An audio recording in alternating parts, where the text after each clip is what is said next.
Welcome back, everyone, to the For New Eyes Only, the James Bond retrospective podcast where I am watching the movies for the first time.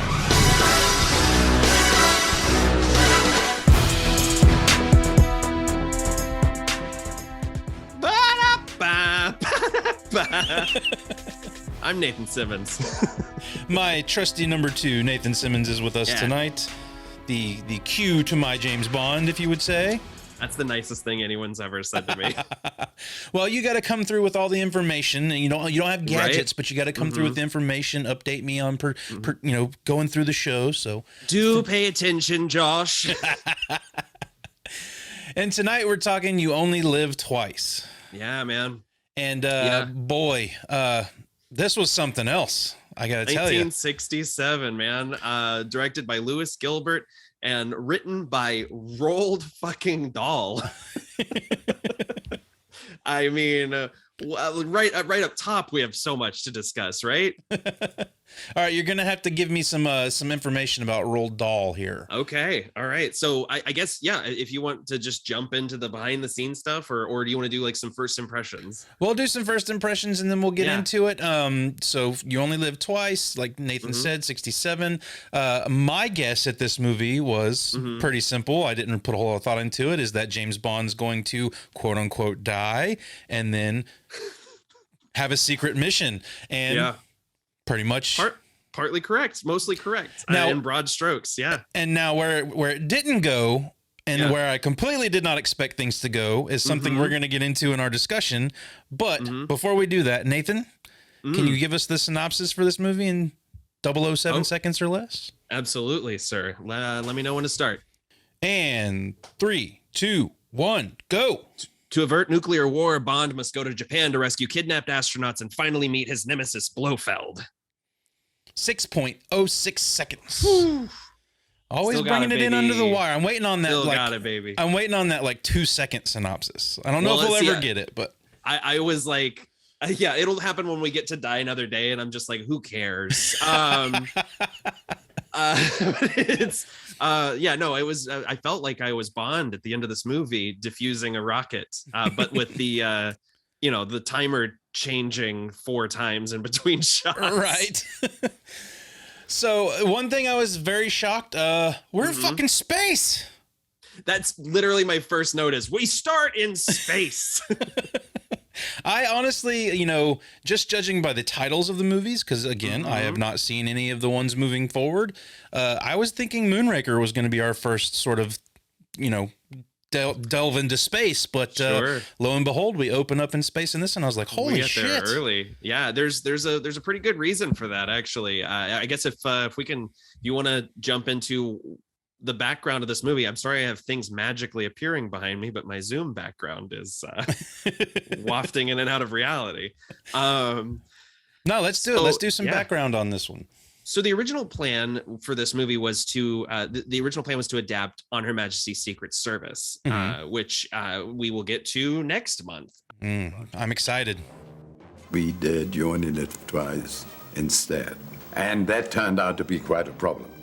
So they wanted to shoot on location in the Alps, and basically it was unseasonably cold. So they said, okay, well, I guess we'll just move to the next tropical or, a warm climate book that Fleming wrote. And at this point, Fleming had passed away. This was a movie that essentially was really difficult to get to the screen because you have the death of Ian Fleming. You have the continued, legal unease between Kevin McClory, who created Spectre, and Blofeld, and the producers.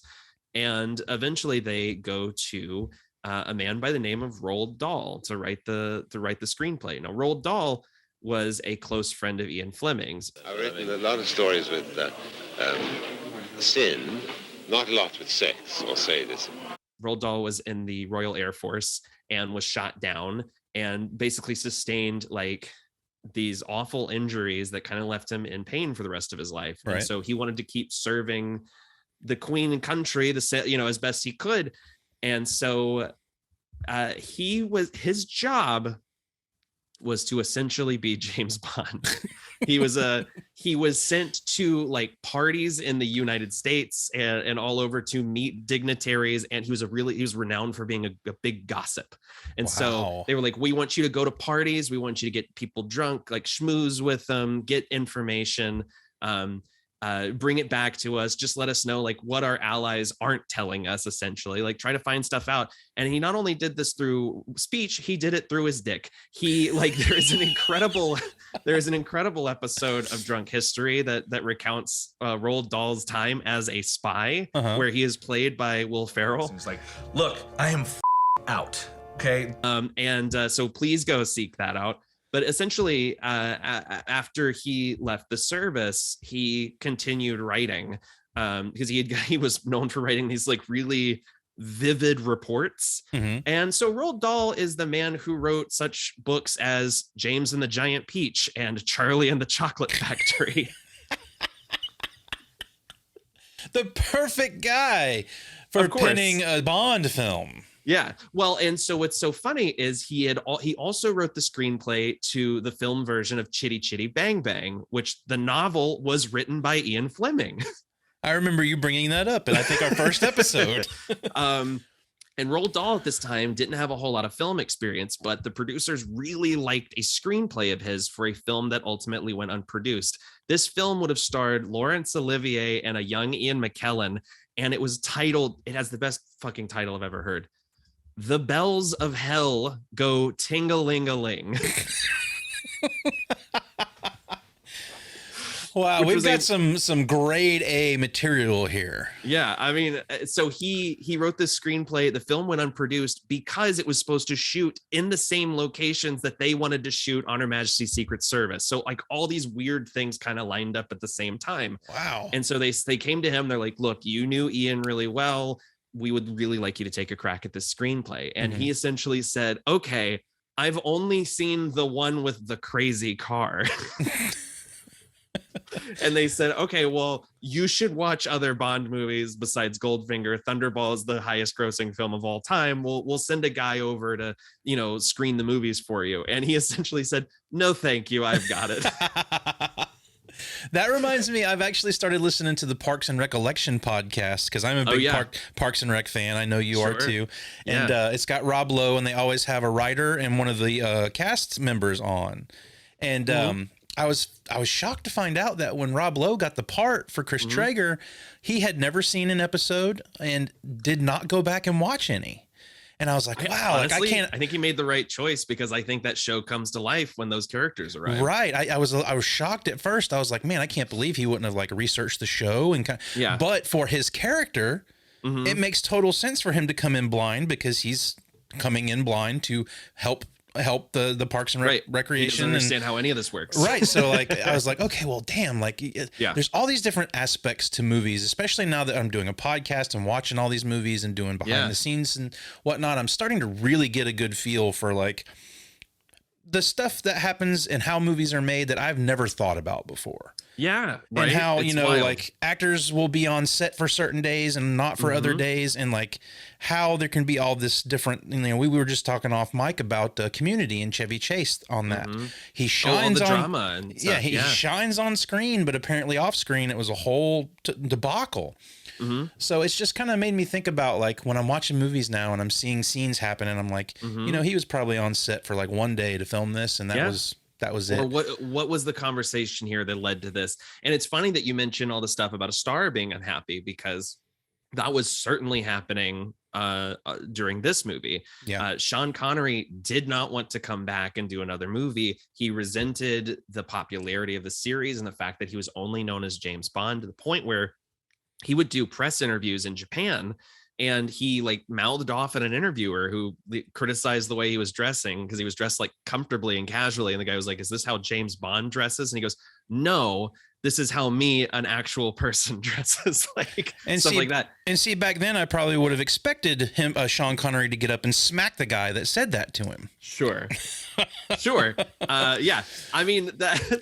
Yes. Well, that's the weird thing about you're talking about, finding out how movies and shows are made, especially during this time where literally like deals were made over drinks, it wasn't there's the kind of stuff that comes out about these movies in particular, like we'll get to a movie later on in the series where someone just flew in a bunch of elephants because they were like, I guess we're gonna have elephants in this stampede in this scene, and didn't tell anyone else on the production until it was time.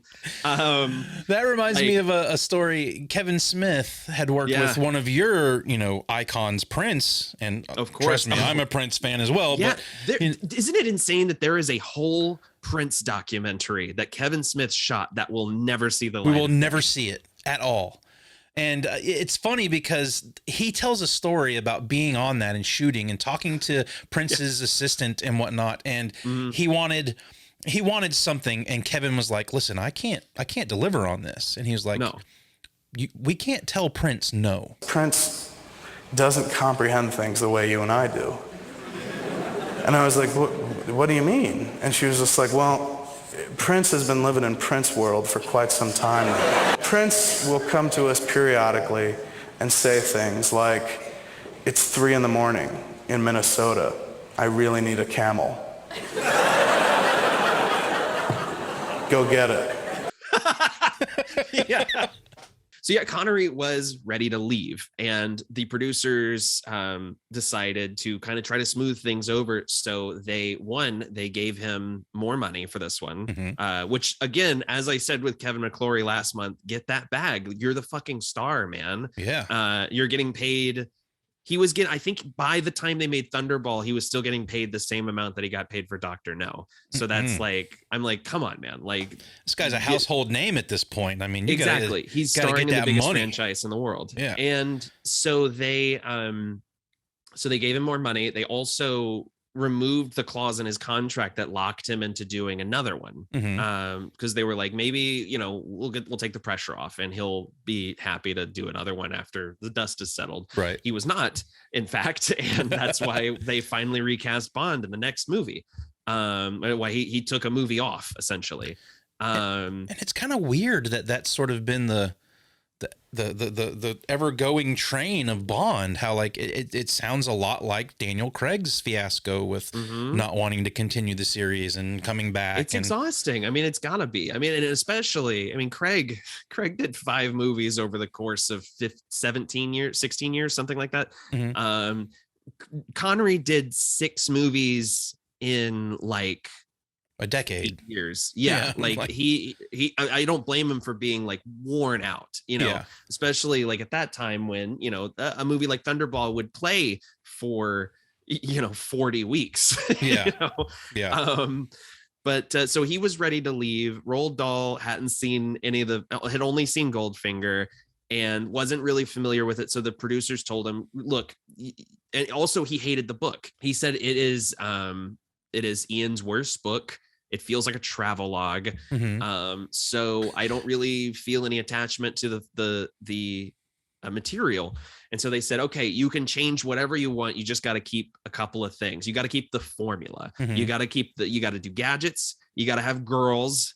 And you have to have 3 girls specifically is what they told, which, we've kind of noticed that over the course of these movies. You got to have Moneypenny. You got to have like the femme fatale. You got to have the girl that dies, and you got to have the one bad female that kind of is into Bond, but will betray him, Right. And this movie sort of approaches a bunch of those things, but never quite hits a lot of them. Right. And so he was like, okay, I guess I'll just kind of do a greatest hits package. And that's really what we get here. The plot is nominally the plot of Dr. No mixed with Thunderball. Yeah. I noticed that myself. It seems like a greatest hits of everything we've watched so far. Yeah. And that works in some aspects. Sure. It doesn't in others. Right. Yeah. And forgive me if I'm wrong here, but is Robert Dahl the one who decided Roald Dahl? Is he the one who decided let's take him to Japan? No, that's in the book. That is in the book. Okay. It sort of. It plays out differently in the book. So that's another thing. The On Her Majesty's Secret Service is the book where Bond finally faces Blofeld face to face.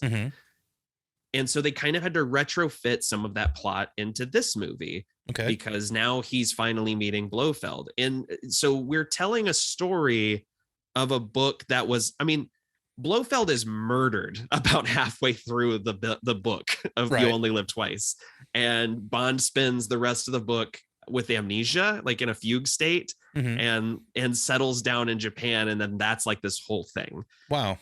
So they kind of like restructured it around it all being part of his like undercover work, and as a result, we get a movie where Bond goes undercover for no reason. And in watching the behind the scenes stuff, I've really kind of started to see how the whole, like, the books were released and how they released the movies is a giant clusterfuck. Like the movies are out of order from the way the books were written and all of that. And that's one thing that's been a little like seeing how they're combining things from other books and putting them in different movies. And that's one thing I thought probably went on with this one, because this one goes a little all over the place. It goes off the rails. And then I mean, full disclosure, I feel like I'm not really giving anything away to say next month's movie is like one of my tops. Like, it's one of my favorites. You've mentioned a couple of times. And there is a huge continuity error in the movie because they tried to adapt it. It's the closest adaptation of any of the books. Oh, okay. Aside from maybe Casino Royale. So, I mean, I won't spoil it here, but like in effect, like there is some stuff in the next movie that doesn't make sense because they did You Only Live Twice as a movie first. So, and that's and that sort of thing is exactly what I'm seeing. Just watching the movies, watching the behind the scenes, and how they had to, how the production had to go on all these. Yeah, and you know, we're talking about Sean Connery being kind of overplaying Bond. It makes me excited to get to Roger Moore, considering he played Bond for so fucking long.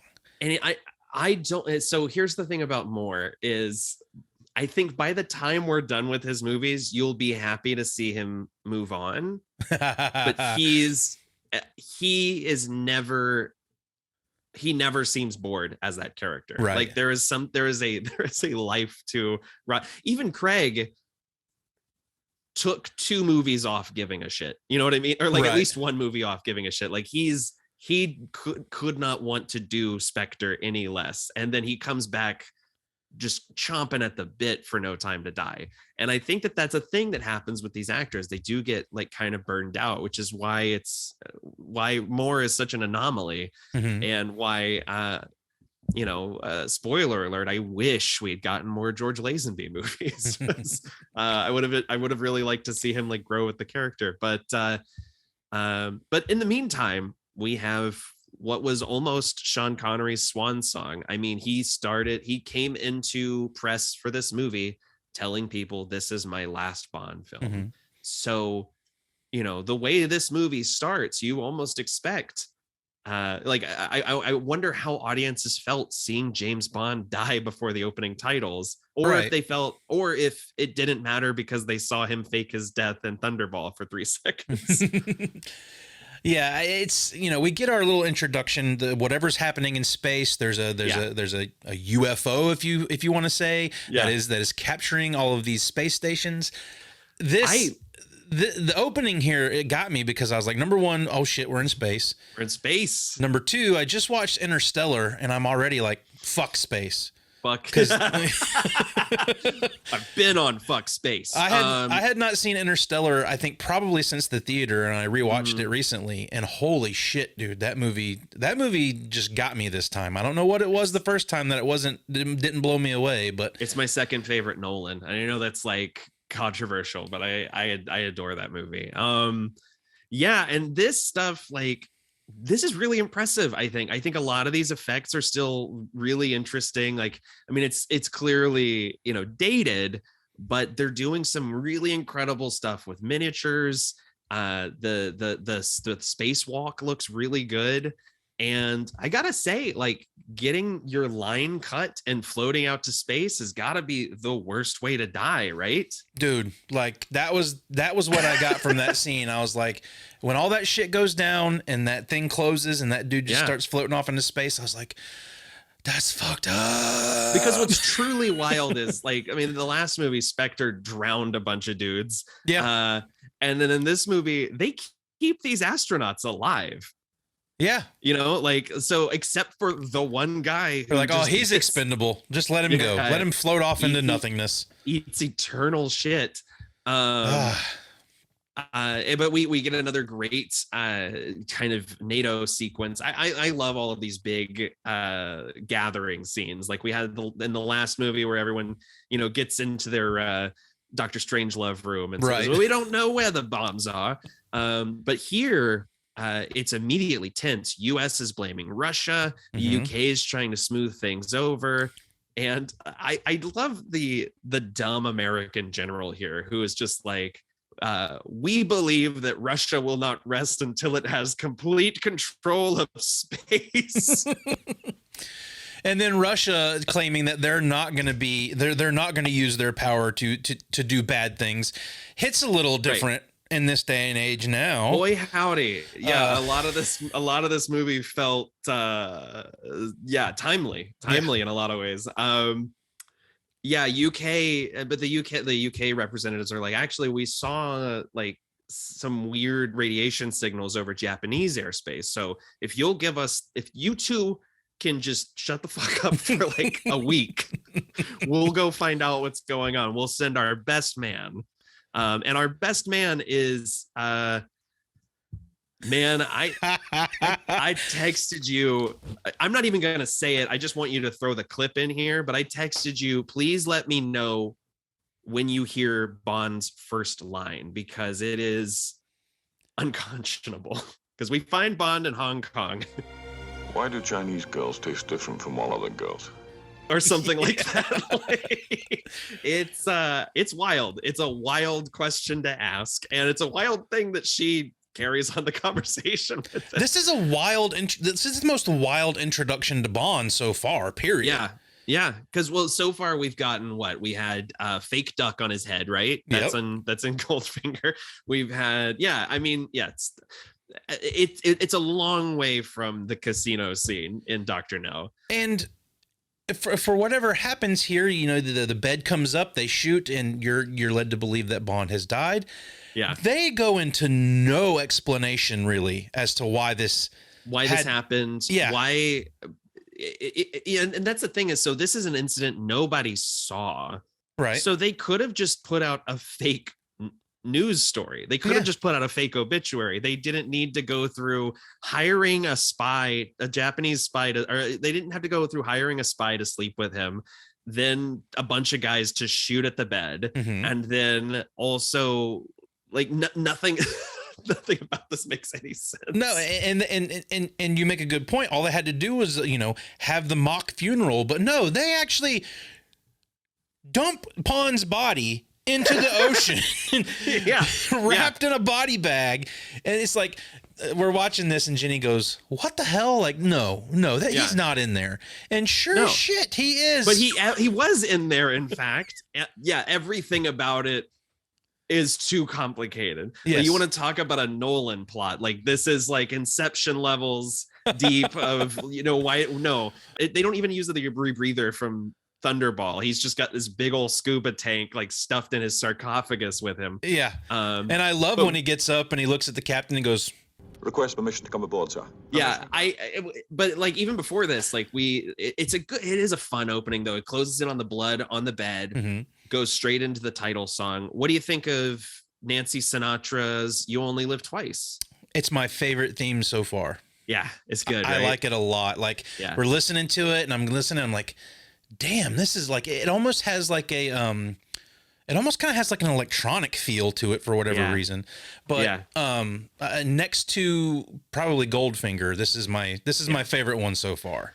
I'm a huge Nancy Sinatra fan. This is a song that she had a lot of anxiety about recording because Nancy is like, she's more of a performer than a singer, as much as that's not fair, but she has she does, you don't think of her when you think, you know, belting ballad, you know what I mean? And so she was like an unconventional choice. And according to John Barry, the final track that we hear in the movie is like cut together from like 25 different takes because she was just extremely nervous when she was recording it. But I think the final result is excellent. Well, had the Bond movies are great. Had the Bond movies gotten to a point yet where it was like, oh, we want you to do the Bond song? Like, I think it was starting to get there. I think this was around then because and I know we talked last month about Johnny Cash was such a big fan of Bond that he just submitted his own Thunderball entry into the hat. But I was wondering, because we just had Billie Eilish and Phineas win for No Time to Die. No Time to Die. A song that I quite like is a point of contention between myself and my Silver Linings co-host Dustin, who hates that song. I haven't really listened to it much. I like it. I think it works in the movie too, but I get it. But it's, to me, it's leaps and bounds better than the Sam Smith song. But you're right. It's become like a badge of honor to do the Bond theme. And I think we were starting to get there at this point, but it wasn't quite. I think the moment that it becomes, holy shit, who's doing the Bond theme this time, is Live and Let Die. I think that's when it kind of changes, and now it's like, we got to get the biggest pop act in the world. Well, I mean, you get a Beatle doing a Bond song, you don't really get much higher regard than that. Yeah, because so we had Shirley Bassey for Goldfinger, then we had Tom Jones for Thunderball, and then Nancy Sinatra for this one. And I won't spoil it, but the next movie takes an unconventional approach, and then we go back to Shirley Bassey for Diamonds Are Forever. So I think they hadn't quite settled on it being like the thing, you want that song, but this is a great song. And it also, there's a demo version with a vocalist named Julie Rogers that was also considered. I'm going to send this to you, and we can pipe that in there as well. It's got a little more of like a folksy kind of feel to it, but I dig it. I still prefer the Nancy Sinatra song though. Well, I'll be completely honest, after Thunderball, I went back and listened to that Johnny Cash, and I was like, I think I would have preferred this over the one we got.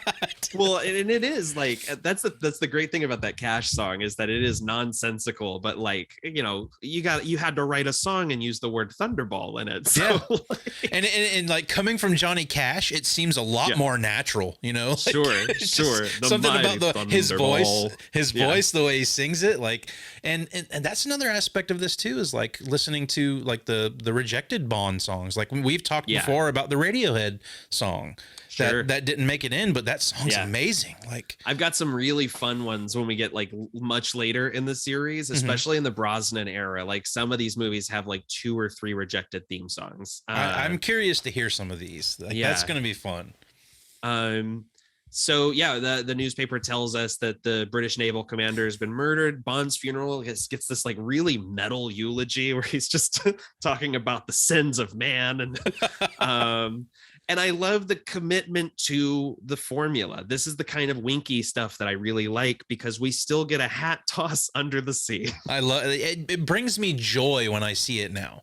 And it's like, and Thunderball, we had Moneypenny took it over, and I was like, oh, that's a nice little like change up there. Yeah. Oh, and it just, and then, I mean, we get our typical formulaic, him and Moneypenny flirting with each other. And then do send 007 in, and M Study looks exactly the same underwater, which I love. He's still got a leather door in a submarine. Yeah. And so he tells James, like, look, the Americans and the Russians are at each other's throats. You need to figure out who launched that rocket that stole their ship before World War III breaks out. And I love this little bit where he's like, here's the location of the signals that we saw. Bond reads it and then lights it on fire, like without saying a word. Like, that's just great spy shit. Yep. And just the fact that he almost has like a magician's sort of characteristic to it too. He just lights it. And all of a sudden it's just like, he's very proud of himself. Yeah. And he's supposed to meet a contact in Japan, and there's a password. Moneypenny tells him the password is "I love you," and the way she says it like melts my heart. Yeah, it's the best. I think one of the most heartbreaking things I'm going to experience going through this series is not seeing Bond and Moneypenny have their moment. Now, oh sure.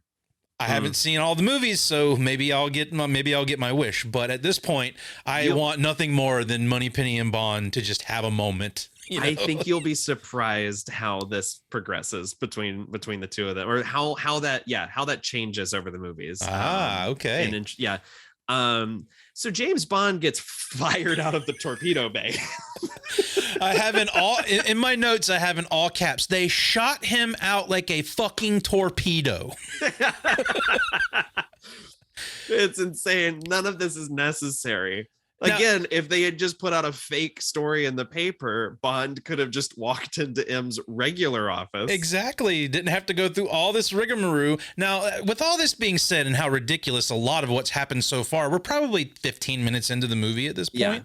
Yeah. I do like the idea that M is just like, look, you're too high profile now. Like Blofeld, like Spectre knows who you are. You're famous among them. So we got to take you off the board. And I do love that. But yeah, so like up to this point, how are you feeling?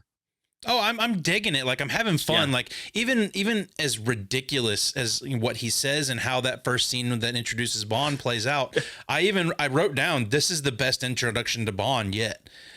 Just because the torpedo and all that stuff. Oh yeah, and it's so camp. I love it. I'm having a lot of fun. Like it seems like they're having a lot of fun with this one, where the others were taking a little more of a serious approach. And maybe that has to do with the writing and the direction, because we do have a new director this time.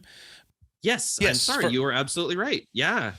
So yeah, I mean, there's while this seems like a greatest hits in ways of plot and things that are happening, it does feel like they're having a little more fun with this one. And this is definitely the one where it was like, okay, I really am seeing where Austin Powers pulled a lot of stuff from. I think I mentioned that last month. Like there's specifically a character in this movie that is just full on stolen for Austin Powers. But yeah, a lot of the weird tropes that seem exaggerated or just played straight in this movie. I love Bond arrives in Tokyo. All the neon establishing shots are really great. Like the quick cut stuff here is excellent. The movie was edited by Peter Hunt, and he essentially was credited with saving the movie. The original editor turned in a version of the movie that was over 3 hours long. And like just the producers are like, this is a fucking disaster. So he was brought in. He chopped the hell out of the movie, made it work, and gave it like this really exciting visual flair in some of these like establishing sequences. And it was enough that they were like, you get to direct the next one. So Peter Hunt directs On Her Majesty's Secret Service because he essentially bailed out this movie. Nice. And we get a sumo match where the officiant sounds like Macho Man Randy Savage. Takes you back to that scene in Spider-Man a little bit. Oh yeah. How would you get up there? And this is where we are introduced to Aki, who's played by Akiko Wakabayashi. And I love this character. I like, we don't get enough of her in this movie. No. Doing like proactive stuff. Her first couple of scenes though are just so excellent. And I love that Bond she's really into the fight. Yeah. And he's really into the fact that she's really into the fight. And this is one of our first instances where, like, throughout the movie, I kind of develop a very, very big liking to Aki, and I'm heartbroken by the end of the movie. And but this whole scene where they meet at the sumo match, like even the sumo match that's going on, like when the sumo wrestlers collide, like the sound design there is apparently all recorded. It's not something that they could do in post, right? And they were really wrestling. Like there's like that's what I was gonna ask. Like that's 100% just like a real sumo wrestling match, right? Yeah, I think when they were trying to shoot it, they were concerned with the well-being of everybody, and the sumo community was like, we can't fake this. This is an art form to us. It's something that has to be done. And I kind of found myself getting into the sumo match a little bit. It's I was good. like, and that's something that I like about especially the early Bond movies is that, I mean, there are times where it's done in a very like iffy othering way, but there's also stuff that's just, we're hanging out in this culture, we're seeing how they live their lives, like we're like respecting their traditions, Aki takes Bond to meet his contact, where we are introduced to Charles Gray as Deco Henderson, and boy, what a what a performance. Yeah, I mean, this is a scene where I was like, okay, like, did this need to be here? Like, it almost seems like the information he gets here isn't worth the scene they shot for it. No, he should have been playing the. I feel like Charles Gray went back and like channeled this performance when he played the criminologist in Rocky Horror. Like it's super similar. Just a jump to the left. I was trying to figure out where the fuck I knew him from, and you just made me realize. Yeah. Holy shit! Like he looks a lot like the guy who plays the villain in Last Crusade too. He kind of has his facial features are kind of similar. Yeah. I almost spoiled something for a later movie, but yeah, Charles Gray is I find this character hilarious. I think he's so camp. I think he's playing it perfectly. I think you're right. There's really not a reason for the scene other than for him to be like, "You're on the right track, old boy." Yeah. But he is like, I love everything about, like, he's, well, I've come to do everything Japanese style, and you know, he's like making him sake. He makes him a vodka martini, and I love. This is the first time we've kind of like, now we know Bond is a thing, so we can make fun of his catchphrases and his drink, and so that's stirred, not shaken. Is that right? Perfect. I made a note. I was like, did he just say stirred and not shaken? Like, that's not right. And Bond is just polite about it. He's like, it's perfect. And then he can tell from tasting it that it's Russian vodka, which, like, this movie really starts the trend that like gets to hilarious degrees in the next movie and in the Roger Moore era, where Bond just knows everything. Like, he's like a Sherlock Holmes type where he knows everything about. I mean, there's. I was a former bartender, so my knowledge of alcohol, Russian vodkas. Well, I mean, we had the scene in. We already had the scene where Moneypenny like throws him the like Japanese translation book, and he's like, "It's okay, I know how to speak Japanese." Yeah, like, I have all these languages memorized. The Henderson's death, though, I think is great. Yeah, and this is something I've always loved about Japanese culture and whatnot, and how their architecture is with the paper walls, and especially whatnot. The classical stuff. Yeah, for sure. And how that plays into, you know, when they're doing fight scenes for movies and stuff like that. Like there's when we get to the next scene where Bond is infiltrating the company. I don't remember the name of it off the top of my head. Yeah. And I'll tell you what, like, I'm jumping the gun a little bit, but that fight scene in there, so good, is awesome. Yeah, the set design in this movie is immaculate. I mean, this to the point where like the volcano lair that we see later in the movie cost the same amount as Dr. No's entire production. Yeah, it was ambitious, and they were like, how the hell are we? I remember I was watching the behind the scenes, and they were talking about how the construction of this was going on while they were on location filming other things, and they would check back in, and they're like they could not believe the size of this thing they were building.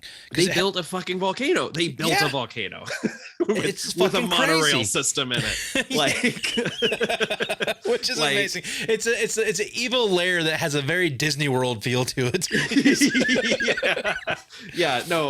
Like when we get to it later in the movie, Blofeld definitely like lives in the carousel of progress. Like. But I love, Bond busts through this wall. He chases after the killer, and he puts the killer's mask over his mouth and doubles over to disguise himself and just falls into the getaway car. And my favorite thing is the getaway driver drives him to Asato Chemical Engineering, and he makes that driver carry him inside. Yeah. And the driver does so much as to pick Bond up, throw him over his shoulder. Doesn't even bother to check to see if this is the guy that he came with or not. My favorite thing is he's like, "Are you okay?" And Bond's just like, "Oh, yeah, my stomach." And when Jenny and I were watching it, she was like, "That's not right. He's like a foot taller than the guy that was just assassinated that dude." It's wild. I mean, Bond gets away with everything in this movie. But yeah, this once he wakes up, the fight rules. There's no music. Yeah. They're beating the shit out of each other. It made me think back to Goldfinger in the fight between Oddjob and Bond. But this dude, who's essentially a no-name in this movie, is way more intimidating than Oddjob was, in my opinion. Like, I agree. I feel like he's I feel like Bond is probably scared to death to be fighting this guy. He's pretty intimidating. Well, he's keeping him at arm's length too. Like they use the room against each other. I mean, Bond picks up a couch and just starts. It's so good. The couch jousting. He eventually, I mean, like they're tearing through trees. They're knocking over ficuses, and eventually Bond smashes a statue over this dude's head, shoves him in a closet, and makes himself a drink. And he's mad that it's Siamese vodka, which he can tell from the taste. And it's funny that all this stuff has to happen perfectly in this scene for Bond to get to where he gets, because if he wouldn't have thrown the guy into the bookshelf, he wouldn't have seen that there was a safe. Yeah. Well, and that's every time I watch this movie, I'm like, why is he going? Why is he getting into the safe? Like he doesn't have any I mean, he knows that these people had Henderson killed, but he doesn't know that there's anything in this safe. You know what I mean? Right. Like, he's just stealing whatever's in there in case he needs it. He's grasping at straws for sure. And that was something that I was watching. I was like, well, what the hell is he getting in here? Yeah. Like, we don't, like, he knows just about as much as I do about what's going on with this place at this point. As much as I enjoy the scenes at the chemical plant, I think you could lose the entire Asado subplot from this movie and not lose anything. If you make it a straight up hunting for Blofeld movie, like you also lose like another 20-30 minutes from it, but and a couple of great fight scenes. So I get why it's in there, but it's ultimately not necessary. Right. But it's a good, I mean, we get another great moment of the femme fatale of the movie pulling up and rescuing Bond. Which in the back of her car, which comes out of nowhere, which you've already mentioned that she's very preemptive and assisting Bond in this. I kind of found it a little weird that she is just there and she's like, oh, I'm supposed to be helping you. Right. And but I do like this little chase and the trap door and like all of that stuff. Like I think she smiles right as he like steps onto the panel. Like she knows exactly what's about to happen, and I think that's really funny. And the way Connery slides down and the way he lands in that fucking chair, it's like it was with some force. It's almost like if that would have been any harder, Connery probably would have like broke his tailbone. Like he falls into that chair. Yeah, it was like he power bombed that chair. Like he kicks through gravity. And and this is our introduction to Tiger Tanaka. Tiger. voiced by Robert Rietti, who's previously dubbed over a bunch of characters in previous films, including Emilio Largo in the last movie. But Henderson's already told us like he's known as Tiger to his friends, and he immediately walks up to Bond and says, "Call me Tiger." After he gives him some pretty deserved ribbing for like falling for Aki, like already he's like, "But you, I'm afraid, will get into anything with any girl." Yeah. So much so that he says that to Bond, and Jenny goes, "Oh shit!" It's so good. Yeah, and my favorite thing is when people call Bond out on being like a horn dog when it like hurts his mission. And it would also land better if Tiger wasn't a fucking grosso after this. Oh man, like this is where like these are the moments in the movie where like I'm having a lot of fun, and then you know I texted you. I was like, holy shit! I texted you a scene, and I was like, I was enjoying this movie, and god damn it, they had to ruin it. Well, because I actually like my notes are like, this guy rules. He has a private train with sake on tap. I don't love how Connery says, "Oh, I love sake." Sake. And he knows it's supposed to be served at 98.4 degrees Fahrenheit. Like, fuck off. But they found this ship, the Ningpo, that was spotted by a tourist who was killed. And so now they're trying to figure out which coast, the photo was taken at. The whole microdot with the message thing was a little much. I was like, do we really need that here? Like, it doesn't really amount to anything other than like it's this. You would get the same results by just having, you know, a photo of that information. Yeah, you know like what I mean? you Like didn't need that extra little bit. Far. Yeah. But apparently, like, that was a big thing. Roald Dahl wanted to infuse like more sci-fi stuff into this movie, so he was like doing a lot of like weird hidden messages and space and like I don't know. It just all feels like everything has one too many layers to it. Yeah. Unlike Tiger, who takes his shirt off and gets in the bath and says, "In Japan, men always Rule come number 2. first." In Japan, men always come first. Women come second. I might just retire to here. And he reveals his cadre of women who work for him and hang out in lingerie and give massages all day.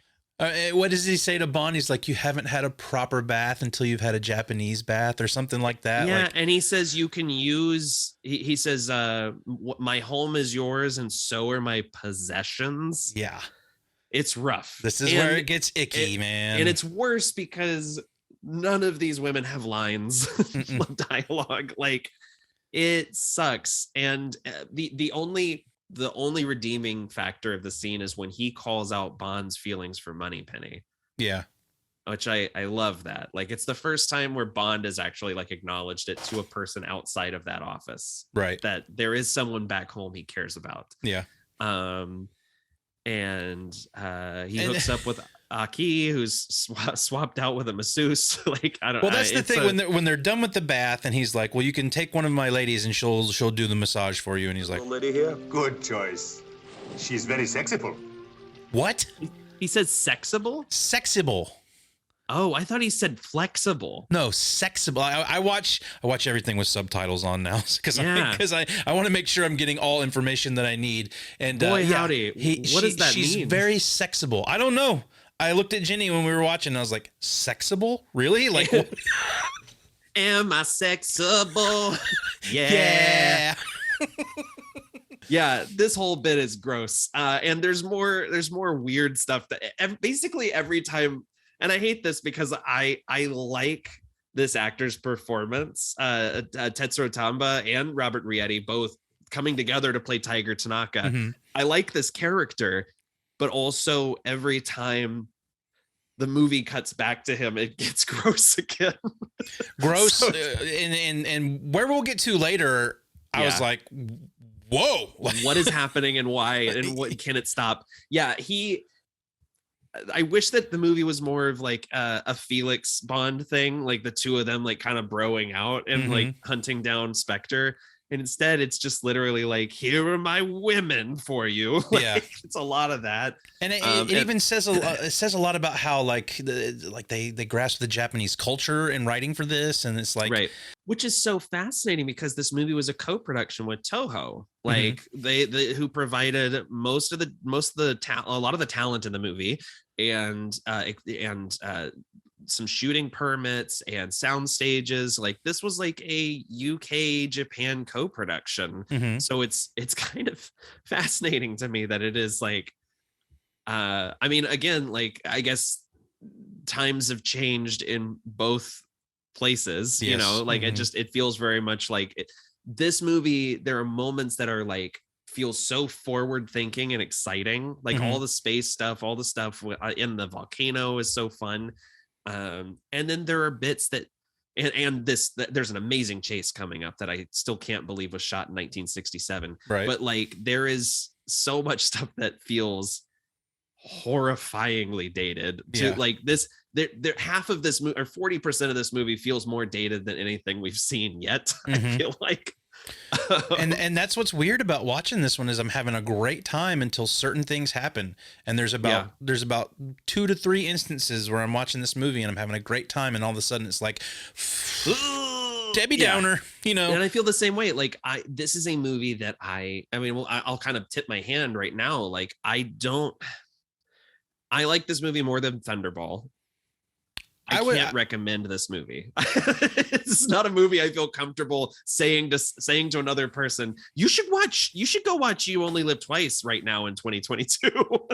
I mean, in the case of you're doing a podcast and want to talk about movies, yeah, fine. Let's give it a watch. But yeah. The problematic stuff in this is very problematic at this point in time. But it was the same thing, like I told you with Thunderball, or not Thunderball, with Goldfinger, where I was just like, this is a movie that like I just don't watch that often, and I realized it's because the stuff that I love it is so good, but it necessitates some skipping around or just selective memory to fully enjoy this picture. And Bond is counting on the villains to have selective memory or no records at all, because he just goes to Asato Chemicals the next day, posing as a potential buyer. Yeah, and that's what I thought was weird. I was like, okay, he's back here again.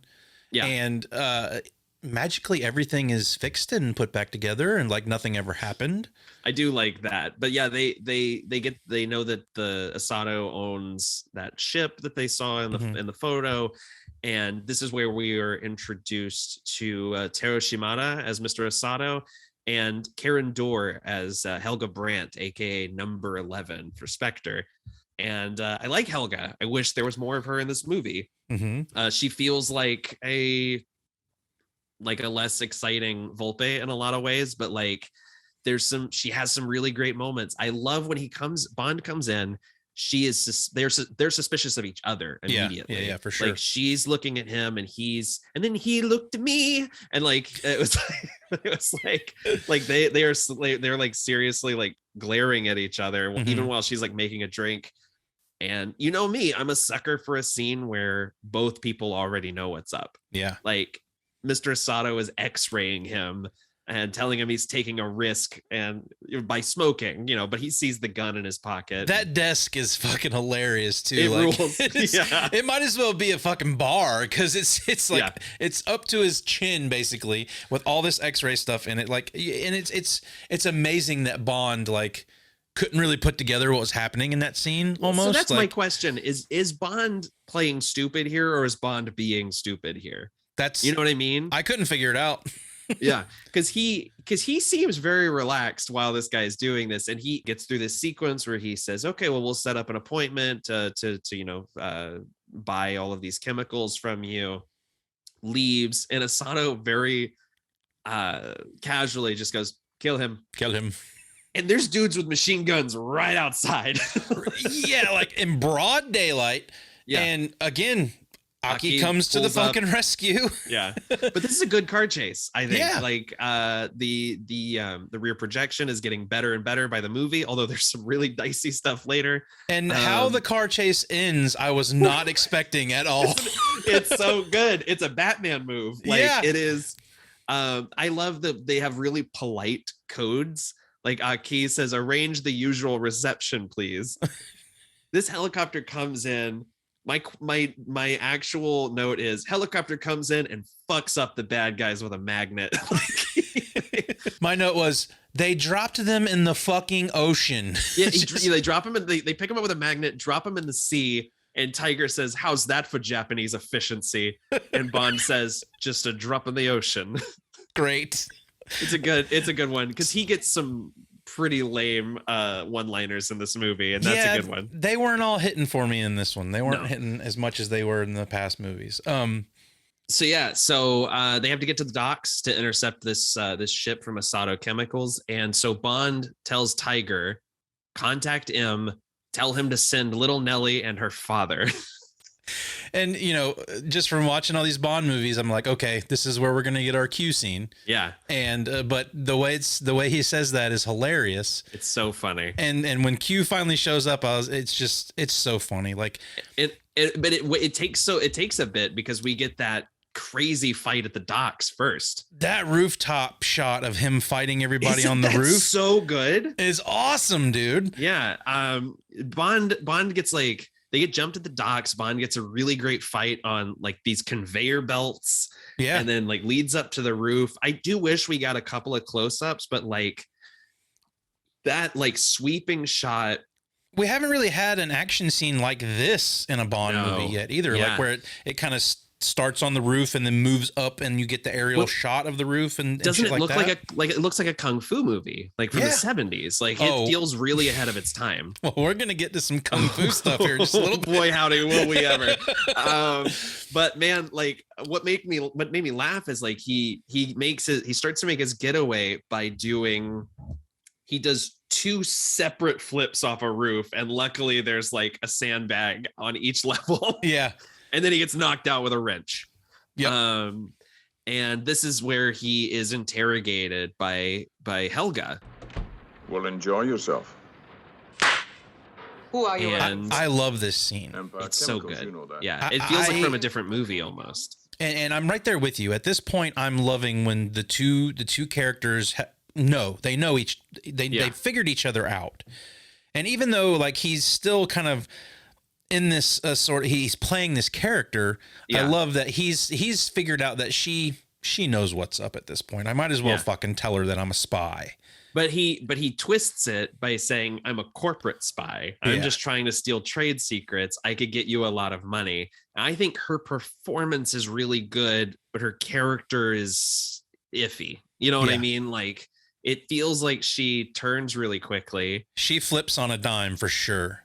But then when she leaves him in the plane, that rules. It's pretty boss. It's pretty fucking boss. She's parachuting down and just smiling, like watching the plane go down. It's so good.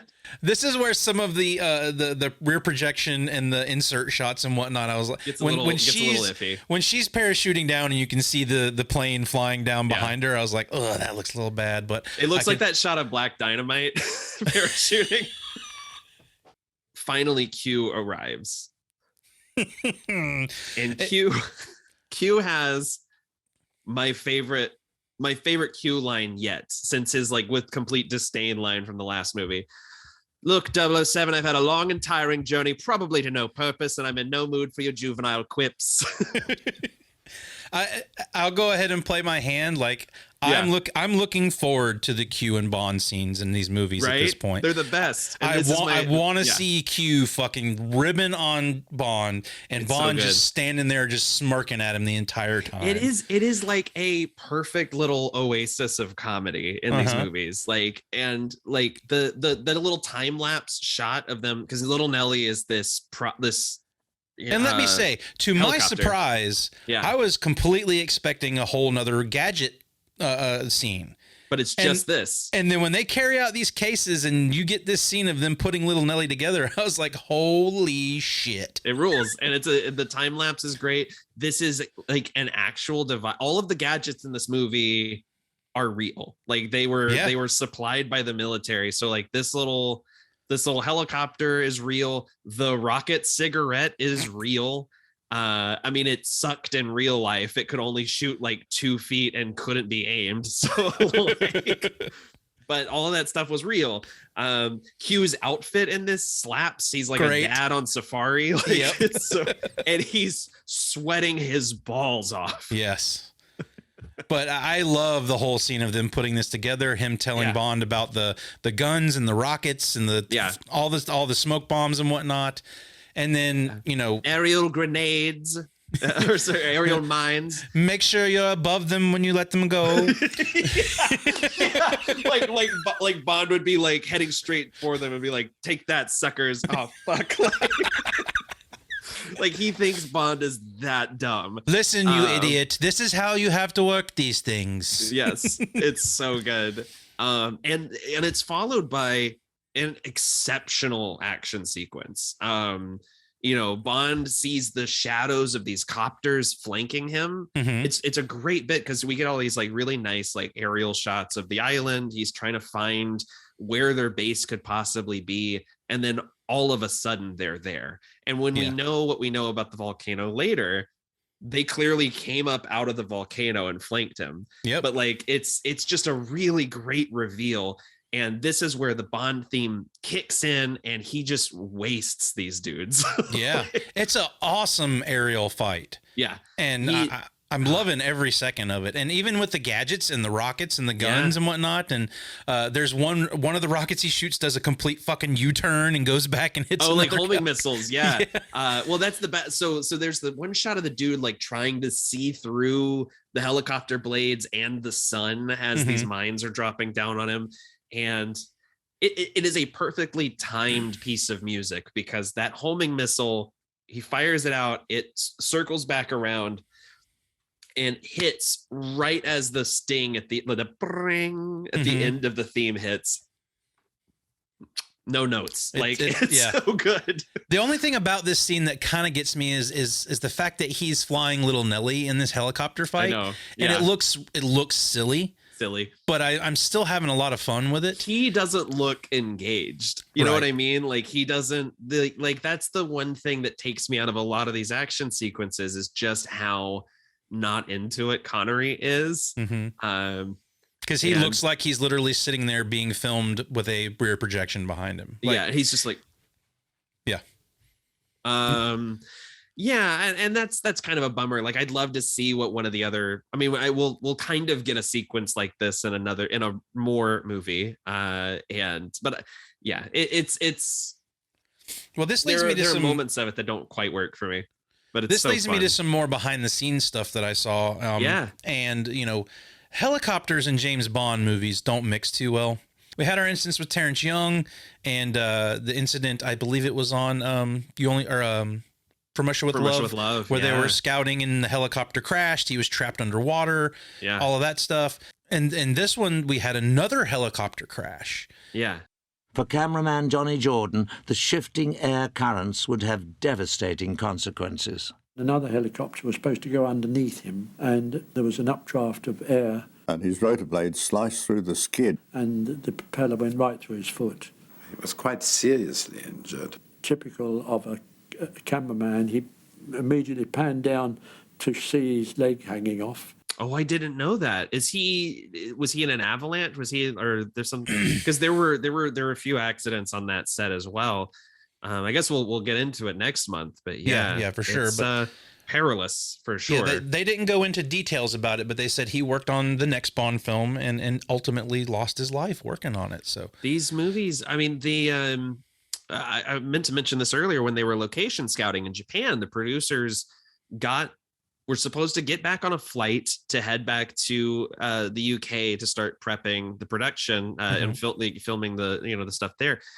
And they were told by one of the reps at Toho, like, hey, if you stick around this afternoon, there's going to be a live ninja demonstration. And they were like, fuck yeah, which is also what I would say. Oh yeah. And so they decided to stay to watch the ninjas.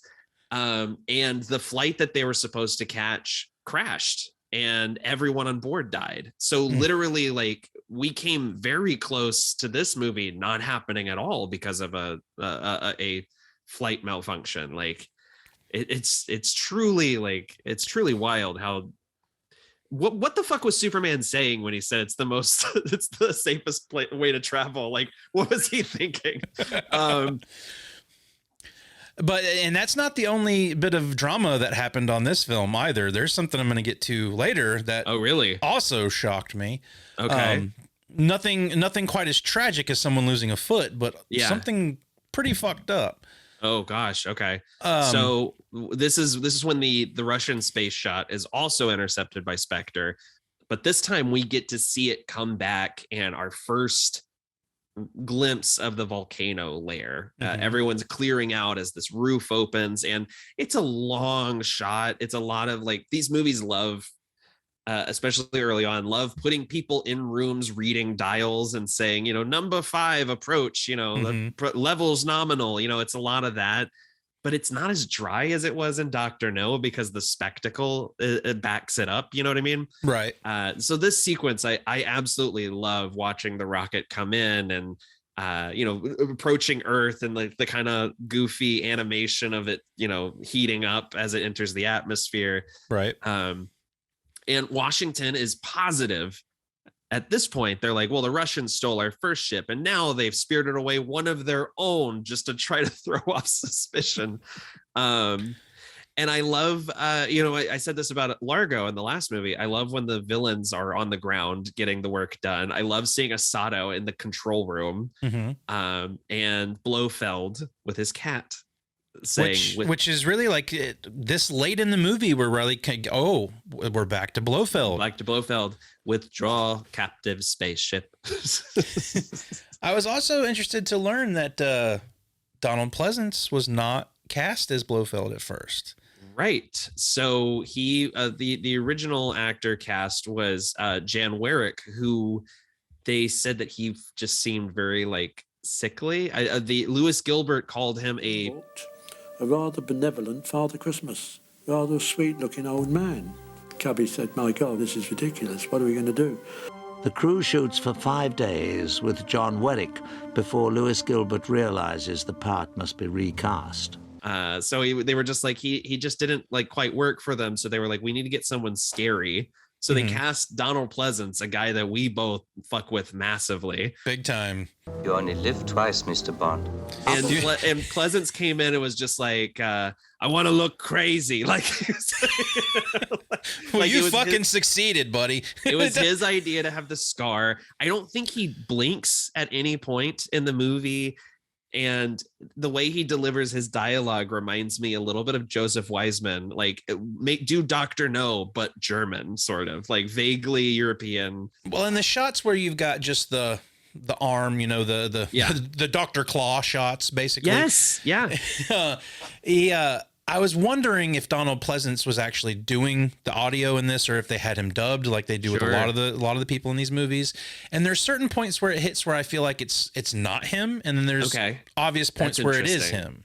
Yeah. And but the ultimate reveal of Blofeld doesn't come till a little bit later. Yeah. I mean, he has like 8 minutes of screen time in this movie. Like, honestly, like it's pretty incredible that he leaves such an impression too.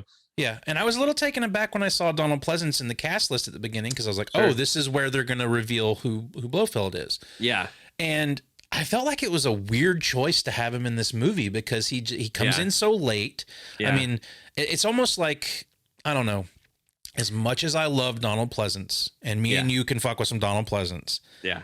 I kind of feel like he plays this role a little comically. Yeah. And I feel like Blofeld, or number one, whatever you want to call him, was a lot more menacing when you didn't know who he was. Yeah, I agree. I think Blofeld, as a rule, works better as an unseen villain. Yeah. Unfortunately, the cat literally is out of the bag in this one, and like Blofeld becomes more of a presence after this. And I think also some of this is a consequence of them trying to. I can't spoil anything from On Her Majesty's Secret Service, but the plot of You Only Live Twice, the novel, is severely personal. By trying to make this movie happen before On Her Majesty's, you lose so much of what makes Blofeld intriguing in this story. To the point where I would love to see someone redo. I mean, they kind of did that in the latest Bond movie, but I would love to see someone reapproach this particular series of Fleming books and like really get that emotional through line for these characters. Because I agree. Here's my question. Would it have been better if when Bond goes, because we get the Blofeld reveal when Bond goes to sabotage the spaceship, he starts to get in. Instead of saying, stop that astronaut, would it have worked better if Blofeld had leaned into the microphone and said, Bond, get your ass away from there? I certainly would have loved that. I don't know if it would have worked better, but that would have been great. But we do get that Blofeld, I don't know, there's something about how casually evil he is through a lot of this movie. Like he says, I'm going to retire to my apartment, and there's a great shot of everyone standing to watch him leave. And we're introduced to Hans, which is the blonde bodyguard of this movie. Very Red Grant-esque looking dude. And Blofeld tells these guys that he's working with, I've decided I want $100 million. Or I will kill you. And they're like, this is extortion. And he goes, extortion is my business. Extortion is my business. Go and think it over, gentlemen. I'm busy. Go and think it over, gentlemen. I'm busy. Like, I like the casual evil here. I love Donald Pleasance. Yeah, it's just the character here, the reveal of the character is, and ultimately I think, and as I've touched on many times as we've gone through this, being parodied with Dr. Evil. Sure. I think it's kind of made that reveal lose its luster for anyone coming into the series at this point. Let this be a reminder to you all that this organization will not tolerate failure. Yeah, because you've seen essentially this character be comedic in the last 2 decades, Yeah. That's why I'm so fat. I can't wait for you to see the next one, because I wonder how it plays for someone who is very familiar with Austin Powers before watching this. Yeah, I mean, he's also like 10 steps ahead of everybody else. He's like, look, I do like he's like, we only know one spy who uses a Walther PPK. Like, what? M specifically told him to carry that. Yeah. And he kills number 11 with a trapdoor, drops her into some piranhas. I was shocked. A waste of this character, though. Yes. And I mean, I was fully expecting it. As the scene unfolds, I was like, God damn it, she's going to get fed to the piranhas. Kill Bond now. Similarly to the way he says, get out now in Halloween 2. Asada was just like, fuck, okay, I guess I'll go try harder to kill Bond. And Bond returns to Tiger's compound, and Tiger says my favorite line in the movie: bad news from outer space. Outer space. They need a team to infiltrate the volcano before World War III breaks out. And Tiger, this transition made me laugh so hard. Tiger says, this is my ninja training school. And then it cuts to ninjas running into frame and screaming. And the cut makes it look like they were just over there and Bond didn't see them. Right. It makes me laugh. I rewatched it like 4 times. It's so funny. It's great, dude. And 10-year-old me would have been like, hell yeah, ninjas. Yeah. Like, I had no idea there were ninjas in a Bond movie. Doesn't this feel like the good guys version of Spectre Island from Russia with Love? That was my note. I was like, this looks very familiar. Yeah. And the Tiger explains for the audience what a ninja is. It's the art of concealment and surprise. These motherfuckers are so loud. Yeah. There's no mistaking when these dudes are around. Yeah. God damn. It's like a bunch of Raphaels. They're just like, I lost a sign. Damn. But yeah, then he says, now we shall meet some modern ninjas. And they go downstairs, and the shot of all the dudes holding guns, like while they're marching, like obliterated. That's where I was taken aback, as like, to my knowledge, ninjas don't use guns, but okay, I'll roll with it. They almost exclusively use guns in this movie, including rocket guns. I was over it at that point. It's like, oh fuck, you're gonna give him rocket guns? Okay, I'm back on board. Those are real too. And he's like, these are all rocket guns. Like, he says it so matter of factly. This might be my favorite scene in the movie, actually. Like, it's so funny. It's a great scene until you get to the point where he tells Bond, first, you become a Japanese. Second, you train hard and quickly to become a ninja. And third, you take a wife. Is she pretty? She has a face like a pig. To hell with that idea. So we've got misogyny and just bonkers shit. Like, this is wild. This is at the point in my notes where I said, oh my God. Yeah. He's Japanese. This was the reason I've been terrified to do this movie. The spa/surgery scene where they are like altering his eyes and putting a wig on him and dyeing his pubic hair. Like, might as well be the scene from Face Off. Jesus. What the fuck are we doing? Yeah. What are we doing? And then like his fucking haircut, dude. It's a wig. They show them pick up a toupee, which is so funny that finally a Bond movie like acknowledged that Connery wears a toupee. But like it's and then he like, why does he have to be? Because the implication is that we can't have anybody. They've seen you. Asado has seen you. So in order to get you onto the island so you can find Spectre's lair, you have to go undercover as a Japanese fisherman. That's the only way we can get you on the island. He's on the island for an afternoon before he goes out fishing and finds the lair. So like, ultimately, the only reason that this is in the movie is because something kind of similar happened in the novel. But in the novel, he spent months in Japan with no memory of who he was. Here, it seems like they're just bending over backwards to get this in there for no reason. Yeah. It's not practical. And even the fact that you go through all of this to essentially just put Bond in a wig, because they go through all this trouble of showing this surgery. And I think there may be a shot or two where he has some sort of face augmentation. But after that, it's literally just Sean Connery with a fucking wig on. They teased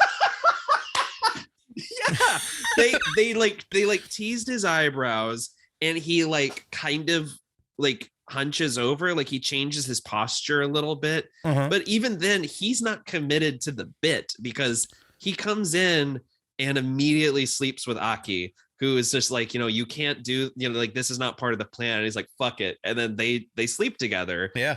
It's kind of a nice moment where she says, like, Tiger says you have to do this and that, and he goes, oh, Tiger did, good for him. Yeah. But then, the relationship between he and Aki in this movie is good. She's interested in him. He's interested in her. Yes. He never forces himself upon her, which we've seen him do a couple of times in other movies. How insane is it that that's the bar now, where we're just like, oh, Bond waited for consent. That's cool. Yeah. Like, one of my notes when she comes in, when he's having the massage and she comes in and takes over and they do their thing. She makes the move. My note was, at least she's into it. Like that's at the point where I'm just like, well, okay, if she's into it, I'm cool.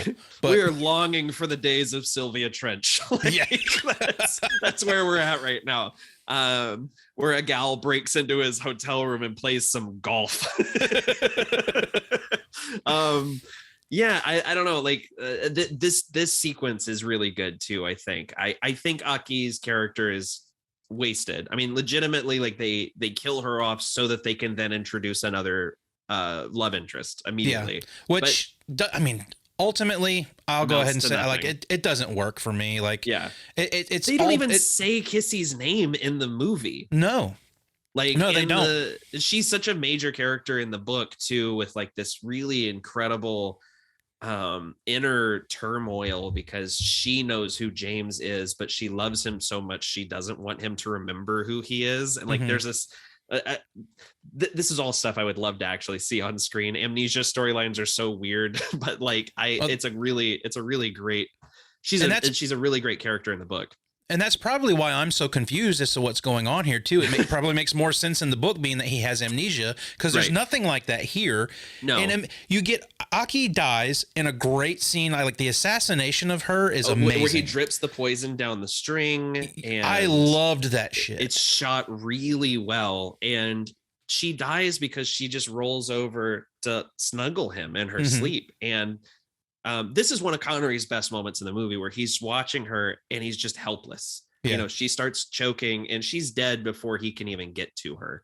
And so he just turns and murders that assassin. He shoots him twice in the back. And that scene would have scene would have a lot of weight had he not tried to get into the girl's pants immediately after Aki dies. Like, well, and that's the thing, is like Aki is then never mentioned again. Yeah. We immediately cut to ninjas breaking everything, breaking ice. They're slashing watermelons. They're staff fighting. Bond's training. He kills one of them because they tried to stab him with a knife hidden in a staff. And we get the wedding, which is It's a slog, man. It takes so long. Yeah. And the whole gag is that women keep coming up that he thinks are ugly. I mean, right? Like, that's the joke. Yeah. We don't really get that from Connery because he's not invested. Right. But like, that's the gag, is that Tiger has told him, like, you're going to get an ugly wife. And so these women keep coming up, and Bond's just kind of like brought me another Uggo, Tiger. And then like, it's so mean to these actresses. And then Kissy Suzuki, who is like a one of Tiger's proteges, arrives to marry him. And immediately Bond is like, well, we should have a honeymoon. I gotta get in your pants. You know, it's but I like Kissy immediately because she says, no honeymoon, this is business. Yeah. And Bond pushes his oysters away. He's like, I won't need these then, because this was also when we still thought they were an aphrodisiac, apparently. Yeah. Because he tried to. Didn't that come up in a recent movie where he tried to serve it in someone? It was in Thunderball. That's right. She's like, you've been reading the wrong books. Domino says that. Yeah. Domino calls him out on his shit, and she's like, oh no. And I was like, oh, we're back to the fucking oysters again. Yeah, I get. It's such a weird. He's such a punk. Like, he starts to have dinner, and then she says she won't sleep with him, so he pushes the oysters away. And I wish he'd just been like, I guess I won't need to come later. Like, I don't know what it is. I don't know. It's just so weird. It is. And this is the other information that I found here is the actress here who plays her. Oh. Apparently, they weren't very happy with her performance at first. I did read about this. And they were going to replace her. It's no good for her and it's no good for us. Will you take her out to dinner and tell her that she has to go back to Japan? And I said, Royal Tamba, how did it go? He said, tonight she commits suicide. She will jump out of the window at the Dorchester. Holy shit. Yeah. And that's a story, like, I don't know that we've ever heard her say that, but like, that's a story that multiple people have told from that set, which is like, horrifying. Which in the behind the scenes footage where they're talking about this, they also talk about when they recast for Blofeld and got Donald Pleasance in, and they kind of make a joke about it. They're like, well, we got the same problem, but this time I know that he won't commit suicide because he is a well-known Czech actor. Wow. And I was like, holy shit, man. That fucking sucks. She's not even credited by her full name in the end credits. But they find out that the American launch, the second launch, is moved up to midnight. So they're like, we have to find this island now, because if Spectre steals another shuttle, it'll be war. And so James's wife says that she knows of a local girl who sailed into a island nearby and died. And so he's like, okay, so you need to take me to that cave. And this is where we get some pretty bad rear projection as they like sail out with the fishing fleet. But I love this sequence of the mustard gas starts pouring into the cave. So they dive out and, go below. And this is how you shoot an underwater sequence without it taking 45 minutes. Yeah. But it's almost a requirement of a Bond movie to have some sort of an underwater sequence at this point, though. But it's gorgeously shot. And they get out and rest on this hill. And my question here that I wrote is, why does she kiss him other than the script says so? Because they're not even talking about anything interesting. Like, he's literally just like, thank you, I appreciate that. And she's like, yeah, I appreciate you. Like, that's not really what they say, but it might as well be that. I kind of like that Aki dies and like that weight of that is there, but ultimately, like, she could have continued. Like, I don't know, man. Like, the problem with switching from one Bond girl to the next in this movie really is just ridiculous, and it doesn't work very well. No, I agree. And it's something that, again, I'm kind of tipping my hand a little bit. The requirement of these movies for Bond to sleep around is the biggest knock for me against next month's movie. Because if you want me to be invested in a love story with this character, you can't have him fuck the next person he sees. Like it's one of the reasons why one of the things I loved about No Time to Die is that there's not really a Bond girl in the traditional sense, in that he has, there are definitely more women characters in the movie who are capable and who are like a match for Bond, but he's only got eyes for one person. Right. And I love that. And I don't know, I kind of fuck with a monogamous Bond sometimes. Like if it works for the story, like if you're telling the story where he's falling for this Japanese secret agent, don't then invalidate her existence right after she dies. And as you mentioned in the book where he's got amnesia, like, okay, if you want to play the amnesia angle on it, I can buy into that and I'm fine. Right. But yeah, don't show me Bond being very upset that the love interest he's had throughout this entire movie just died, and then he instantly wants to get in this farce's pants. Right. Well, and that's the other thing is like I don't disagree with Roald Dahl that this was not a great book, because it was like toward the end of his, it's not a great book, but I wish we had gotten that actual emotional through line that we get in that book, because it does change the way you see Bond in some respects. So speaking of changing the way you see things, they see a helicopter fly into the volcano, so Bond immediately starts putting on his little ninja outfit that he just had in his pocket. And Spider-Man's down the fucking wall. He sure does. He sends Kissy to get Tiger. And I love this shot of him scaling the wall, but there's a weird continuity error because he's like climbing down a pipe in the wide shots. And then when it comes to the close up, he's just on a flat surface. It's this weird little bit, but it looks really cool. Well, you want to talk about some continuity issues. I mean, the fact that they found this place within the time frame that they did, and that she runs back and gets people to bring back to the hideout. She didn't have a boat. Like, what did she do? And he's like, go get Tiger, and she's like, oh, okay. And did she even have shoes on? I don't even think she had fucking shoes on. No, because when Tiger arrives, she's still in her swimsuit. Yeah.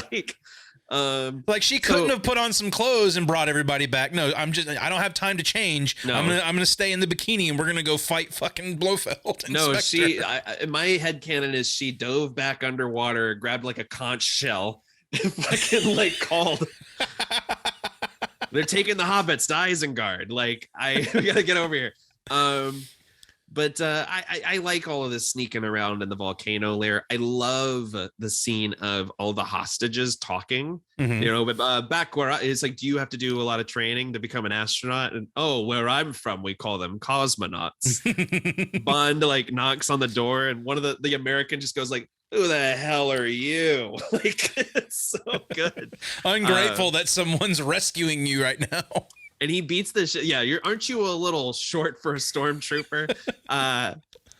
Because they beat these guys up, steal their uniforms, and Bond goes to get on the ship, like onto the shuttle, and Blofeld sees right through it. He says, a real astronaut wouldn't have gotten onto the ship with his air conditioner. And when they unmask Bond, there's this great shot of Asado refusing to look at him because he's like fucked up not killing this guy like 3 times. Yeah. I love that there's that banter between him and number 11 throughout this. He's like, I told her to kill him. And then right. Yeah. And then Blofeld gives us the title of the movie. You only live twice, Mr. Bond. I get what you're saying about it feeling like a little goofy, but there's stuff that I like about, again, like the casualness to his evil. Like it is just this is his job. Yeah. And he kind of like the delivery of, I'm about to inaugurate a little war. Like it's just very good. Like he's like, this is only like one of 5 baskets he's got his fingers in this week. Like, yeah, I just appreciate, because as we established in Thunderball, they're doing all the crime. Right. Responsible for all the crime in the world. All of the terrorism, extortion, revenge. And as they're kind of setting up their rocket to to go up into space. We get more shots of people flipping switches, checking screens, opening doors. Blofeld's just there's a couple of shots of Blofeld just vibing with his head back, like he's sitting like this, just kind of petting his cat. Like it looks like he's just kind of taking a load off. The cat gets a lot more screen time than he does ultimately, and there are and you've brought it up already. Like this cat's not fucking happy to be here. He is. Here. How do I do this? Okay, this guy. Yeah, is that guy. Upset.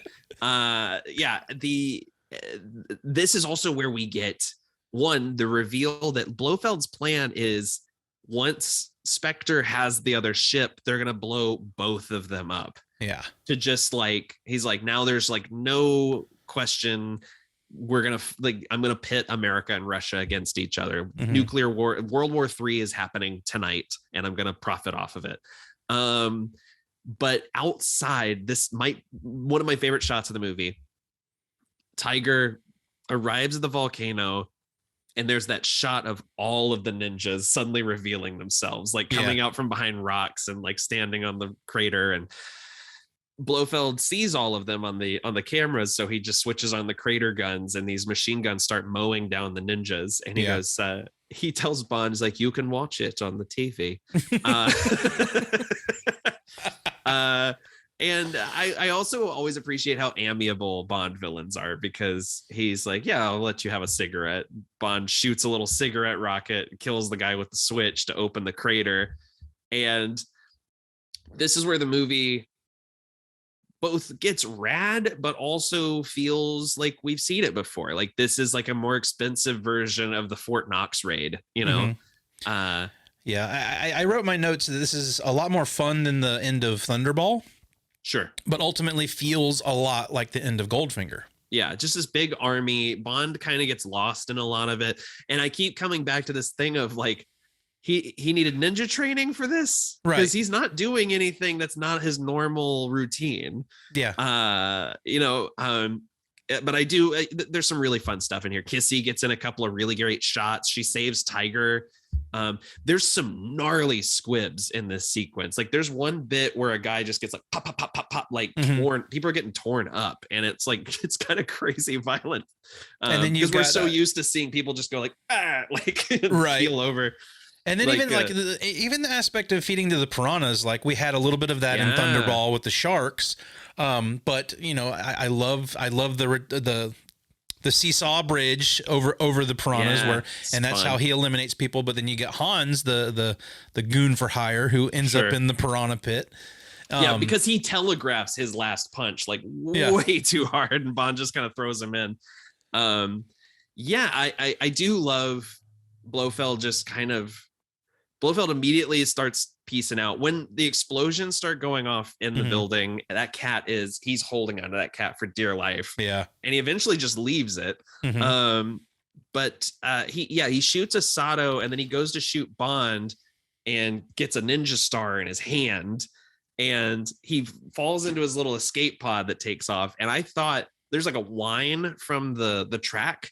And I thought it was Blofeld for a second, like going, which would just fit that character at this point. There's also some really fun shaky cam throughout this, which I don't think we've really gotten in a Bond movie. Like as everything's exploding, there's like a lot of like almost handheld shots. It looks like of like Bond, Tiger, and Kissy like trying to get across the room. Now, and apparently there was a big to-do with all of the rappelling down from the entrance of the volcano. Oh yeah. I guess since they had seen this ninja demonstration, I think they hired a lot of these people to come work on the movie. I wouldn't be surprised. But apparently the sword stuff looks great. Like whenever they finally do start doing like ninja stuff, like it looks awesome. But apparently when they told them that they had to rappel down these lines, they were like, "Oh fuck no, we're not doing that." But I thought that was pretty funny. But yeah, I mean, ultimately, like, again, this is where me seeing Austin Powers more than this really gives me Austin Power vibes, up to the point of where when Blofeld is escaping, like Dr. Evil escapes at the end of those movies. Yeah. So and just again, like this is giving me a lot more respect for Austin Powers. But sure, a lot of the tropes, like even the trope with with Bond, being attached to someone and then still sleeping around. Like they addressed that in the second Austin Powers movie. It's like, well, I'm a spy. I do what I have to do to get my job done. So well, there's that bit also. I mean, the one of the alternate endings for the first Austin Powers movie has him and Elizabeth Hurley in a little raft, and she's like, how did we get here? What are we doing here? And he goes, this is how all these movies end, baby. like that's, which is so funny, because my last note that I took is this the third one to end in a life raft? Yes, every it's single crazy, dude. But before that, Bond is able to shut down the countdown. Blofeld destroys the volcano layer. I love all the miniature work here. There's a shot of an explosion going off in the main room, and the bodies on the floor are bouncing from the explosion, and props are knocked over.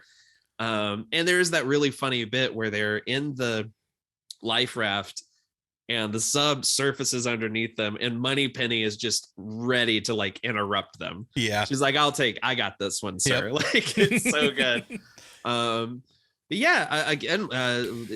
James Bond will return in On Her Majesty's Secret Service, which is a really fun. I do like the specificity of the credit says the end of You Only Live Twice, in case you forgot what movie you were watching. But yeah, man, it's a wild ride, right? This one is a wild ride for sure. And it's kind of a love-hate relationship, man, because I'm having a lot of fun in certain aspects of this movie. And then there's key points that happen where I'm just like, oh, fuck, dude, you had to ruin it. But I mean, I would still say I had a little more fun with this than I did with Goldfinger. It's tough. I think I'm pretty neck and neck on Goldfinger in this one. I like it. I like this one more than Thunderball. I think it's more entertaining than Thunderball. But it's just there's a few scenes in this movie that feel not only dated, but just sort of reprehensible. In a way that is very different from the stuff that I had problems with in previous Bond movies, where I'm just, I can't imagine how anyone thought it was a good idea, or how it made sense for the plot structure. Because there's some stuff where you're just like, oh, well, clearly our views on other cultures and women have changed, I don't know, the way Hollywood treats other cultures and women. Well, it's a sticky subject. Hollywood will break your heart, man. Hollywood will break your heart. But there's stuff that's really hard for me to get around, to the point where I enjoy this movie for the most part, but I couldn't recommend it. If that makes sense. Yeah, that's tough with all of them that we've watched so far. I like aspects of them, and so far we'll do our Connery rankings when we're done with them. But I agree with you, man. There's stuff. There's a lot of stuff to love in this, and I think just as much stuff to tilt your head at. Absolutely, but I mean, you only live twice. But next month, oh shit! I'm excited. I'm excited. I've heard a lot of people talk about this movie in high regard. I know that you like this movie, like you've said before. It's not just one of your favorite. It's one of your favorite movies of all time. For sure. So I'm also interested in the fact that George Lazenby is the only time he played Bond, and this is our first new Bond after Connery. Yeah. So I'm very interested to see how the change up is going to go. For sure. And then even once we get past it, how we receive Connery back after that movie. So we're entering the spot where we're starting to go through changes within the Bond franchise that I'm getting very excited about, because we got Lazenby and then back to Connery, and then we go into more. Yeah. And what a treat. Yeah, I can't wait to get into the Moore era, and especially with the fact that there's so many of the Moore movies. I'm wondering if they're all just going to start running together, but we'll find out. Yeah, I'm not going to spoil anything, but I'm really looking forward to the coming months, because there's some really wacky shit. But man, if you had to guess what On Her Majesty's Secret Service is about, what would you say? My best guess for this one is that they call upon Bond for a special mission, maybe something he's never had to deal with before, and maybe it's more than he asked for. Interesting. Okay. That's the best guess I have. Yeah, it's a tough title. Like, it doesn't seem to like really evoke anything specific. Right. So yeah, special mission, maybe something that he hasn't dealt with before. That sort of feel. That's where I'm going with On Her Majesty's Secret Service. But okay. We'll find out next month when we come back with For New Eyes Only. Absolutely. Do you mind if I plug a couple things before we get out of here? Plug away, my friend. So the AIPT Comics podcast recently had an interview with Joe Troman from Fall Out Boy and actor-comedian Brian Posehn and superstar artist Scott Koblish about their horror comedy series, The Axe, which is running through Heavy Metal Magazine. That was a lot of fun. We also have an interview coming up with Jock. Actually, by the time this drops, our interview with Jock will be out. Nice. Jock did the art for Scott Snyder's Witches comic. Yeah, and I a couple love of really series. great one-off issues of his Batman run as well. And Jock is currently writing and drawing Batman 1 Dark Knight, which is a really fun miniseries. And we have an interview coming up with Steve Fox, the writer and editor who is writing the new X-Men 92 miniseries, as well as Valiant's Archer and Armstrong Forever. And he's the co-editor of Razor Blades, the horror anthology with James Tynion IV. So that's a lot of fun. And go check out Oh, That's a Scary Movie as well, the show I do with my best friend Ashley. You guys been hammering out episodes lately. We sure have, man. As we are recording this, we will be watching Poltergeist tonight for an episode on that. And it was really fun because VHS Files just did Leprechaun to kind of compare notes and realize that yeah, this movie fucking blows. Yeah, that movie's fucking terrible, man. Holy shit. I had a lot of fun talking about it, but ultimately it's like more fun to talk about. That's a movie I cannot recommend to anyone. No, it's and not luckily there's no Bond movie as bad as Leprechaun. So so we got a couple of good years ahead of us, man. Well, I'm happy to hear that. I'm wondering if I think we're gonna try and make Leprechaun every St. Patrick's Day kind of thing with the sequels. Okay. Bring me back in 4 years to do Leprechaun in the Hood. Well, that's the one I'm looking forward to the most for some reason. Yeah, it's my fave. It's terrible, but I love it.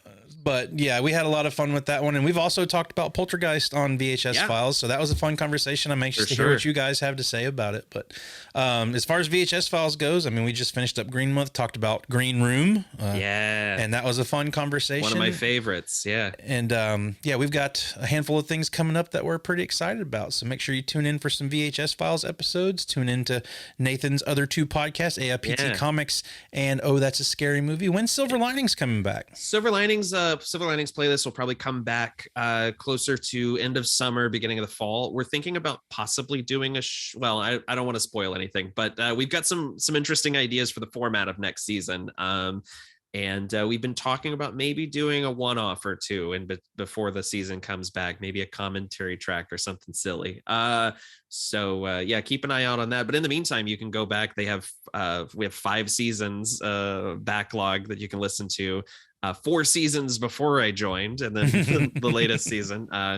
And in fact, they have a really fantastic episode on Her Majesty's Secret Service from their second or third season. That definitely check that one out too. I'll check that one out after we record next month. After we do our episode. Yes. All right, man. All right, it's been Nathan. a blast. Yeah. I'm excited to come back next month for Her Majesty's Secret Service. But until next time, stay shaken. Never stirred. Which they got fucking wrong this time.